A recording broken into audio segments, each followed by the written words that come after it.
সমাগত পঞ্চায়ত নিৰ্বাচন হাজো শুৱালকুছি বিধানসভা সমষ্টিৰ ৩ নং জিলা পৰিষদৰ বিজেপি অগপ সমৰ্থিত প্ৰাৰ্থী ৰেৱতী ডেকা মজুমদাৰৰ সমৰ্থনত নিৰ্বাচনী কাৰ্যালয় মুকলি কৰে সীমান্ত শেখৰে। দেওবাৰে সন্ধিয়া শ্বহীদ নগেন ডেকা গাঁও পঞ্চায়তৰ উজানকুৰিত ৩ নং পঞ্চতীৰ্থ জিলা পৰিষদৰ বিজেপি অগপ সমৰ্থিত প্ৰাৰ্থী ৰেৱতী ডেকা মজুমদাৰৰ নিৰ্বাচনী কাৰ্যালয় মুকলি অনুষ্ঠানত অংশগ্ৰহণ কৰে চলচ্চিত্ৰ নিগমৰ অধ্যক্ষ সীমান্ত শেখৰে।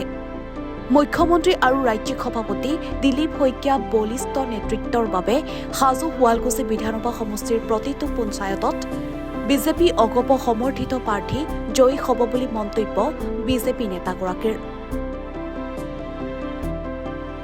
কিন্তু অলৰেডি কৈ দিলোঁ যে আকৌ এবাৰ মোদী চৰকাৰ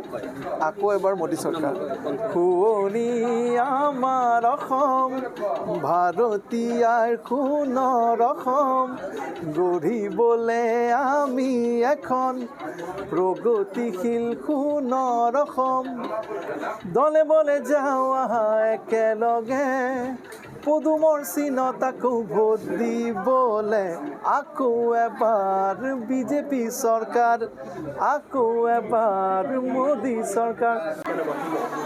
মই ৰাইজৰ যি সমাগম দেখিছোঁ আমাৰ আজি নিৰ্বাচনী কাৰ্যালয় উন্মোচনৰ সময়ত, এই সমাগমে সঁচাকৈ খুব নিজকে মই খুব আপ্লুত হৈ পৰিছোঁ।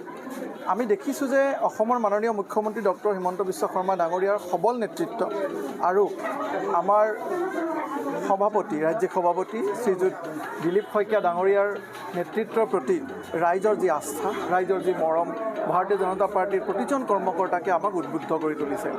আজি ৰেৱতী বাইদেউৰ এই বিশেষ নিৰ্বাচনী কাৰ্যালয় উন্মোচনত থাকি মই আশ্বস্ত হৈছোঁ যে এইবাৰ পঞ্চায়ত নিৰ্বাচনত ভাৰতীয় জনতা পাৰ্টীৰ প্ৰতিগৰাকী প্ৰাৰ্থীয়ে অসমৰ প্ৰতিটো ঠাইতে গাঁৱৰ প্ৰতিটো গাঁৱতে প্ৰতিখন গাঁৱতে নিজৰ বিজয় ধ্বজা উৰুৱাবলৈ সক্ষম হ'ব। আৰু এই বিজয় ধ্বজা অকল ৰাইজৰ আশীষ আৰু ৰাইজৰ যি মৰম আৰু ভাৰতীয় জনতা পাৰ্টীৰ প্ৰতিজন প্ৰাৰ্থীৰ প্ৰতি ৰাইজৰ যি আস্থা, সেই আস্থাৰ এক সম্পূৰ্ণ প্ৰতিফলন।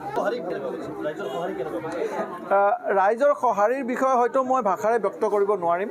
মই দেখিছোঁ যেতিয়া আজি আমাৰ সাংবাদিক বন্ধুসকলে আমাক এইখিনি সময়ত প্ৰকাশ দাও আছে মোৰ লগতে যেতিয়া প্ৰশ্ন কৰি আছে, আপোনালোকৰ কেমেৰাটোৰ পিছফালে দেখিলে গম পাব যে শত সহস্ৰ ৰাইজ ইয়াতে ৰখি আছে। গতিকে মোৰ প্ৰতি থকা মৰমো এয়া যে ভাৰতীয় জনতা পাৰ্টীৰ প্ৰতি থকা মৰমৰ প্ৰতিফলন, সেয়া মই আৰু প্ৰমাণ কৰিবলৈ কোনো ধৰণৰ বিশেষ পন্থা ল'ব নালাগে। সমগ্ৰ অসমত এতিয়া পঞ্চায়ত নিৰ্বাচনৰ প্ৰচাৰ চলি আছে।